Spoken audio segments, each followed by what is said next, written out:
সরকার গঠনের পর একের পর এক চমক দেখিয়ে আলোচনায় নতুন প্রধানমন্ত্রী তারেক রহমান। কৃচ্ছতা সাধন করতে গিয়ে নেননি সরকারি গাড়ি বহরের 14টি গাড়ি থেকে কমিয়েছেন 10টি। প্রতিশ্রুতি অনুযায়ী ঈদের আগেই দিতে যাচ্ছেন ইমাম মুয়াজ্জিন ও ধর্মগুরুদের সম্মানী ফ্যামিলি কার্ড বিতরণও সময়ের অপেক্ষায়। প্রধানমন্ত্রী হিসেবে দায়িত্ব নেওয়ার পর তারেক রহমানের চমকপ্রদ সিদ্ধান্তগুলো ইতিবাচক হিসেবে দেখছেন রাজনৈতিক বিশ্লেষকরা। এ ধারা অব্যাহত থাকবে বলেও আশাবাদ তাদের। আরো জানাচ্ছেন শামীম চৌধুরী।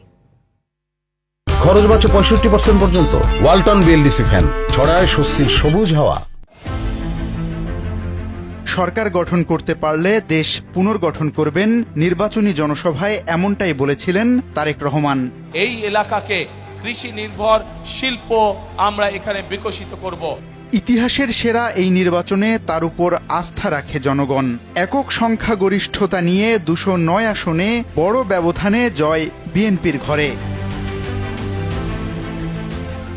সরকারের শুরুর চমক, বঙ্গভবনের রাজকীয় আয়োজন ছেড়ে খোলা আকাশের নিচে প্রখর রোদে মন্ত্রী পরিষদ নিয়ে প্রধানমন্ত্রীর শপথ। সংসদীয় দলের বৈঠকে ট্যাক্স ফ্রি গাড়ি না নেয়ার পাশাপাশি সরকারি প্লট না নেয়ার সিদ্ধান্ত নিয়ে চমক দেখায় বিএনপির সকল সাংসদ। প্রশাসনে গতি আনতে শনিবার অফিস করার সিদ্ধান্ত নেন তারেক রহমান। খরচ ও দুর্ভোগ কমাতে হাফ ডজন যুগান্তকারী সিদ্ধান্ত নিয়ে ভেঙেছেন পুরনো সব সরকারের রেওয়াজ। প্রধানমন্ত্রীর চলাচলকালে আর দেখা যাবে না পুলিশের দীর্ঘ অবস্থান।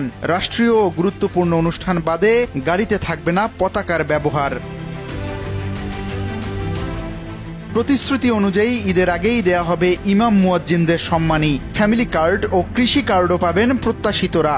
বিভিন্ন মসজিদের সম্মানিত খতিব সাহেব, সম্মানিত ইমাম সাহেব এবং সম্মানিত মুয়াজ্জিন সাহেব সহ অন্যান্য ধর্মের যারা রয়েছেন মাসিক সম্মানী এবং উৎসব ভাতা প্রদান করা হবে এবং মাননীয় প্রধানমন্ত্রীর নির্দেশে একটি সিদ্ধান্ত গৃহীত হয়েছে এই ঈদের আগেই আমরা সম্মানী প্রদান করব ইনশাআল্লাহ।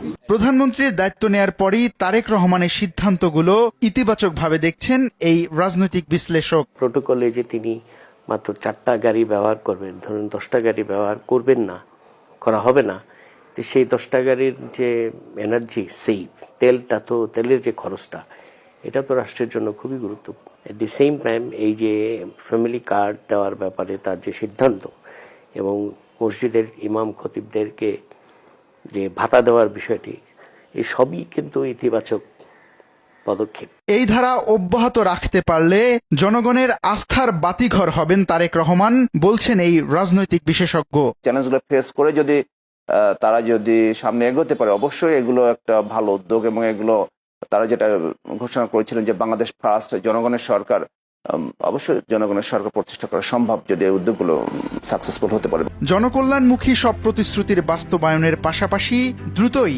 দুর্নীতির লাগাম টেনে ধরা ও বাজার সিন্ডিকেট ভাঙতে কার্যকর পদক্ষেপ নেবেন প্রধানমন্ত্রী, এমনটাই প্রত্যাশা সবার।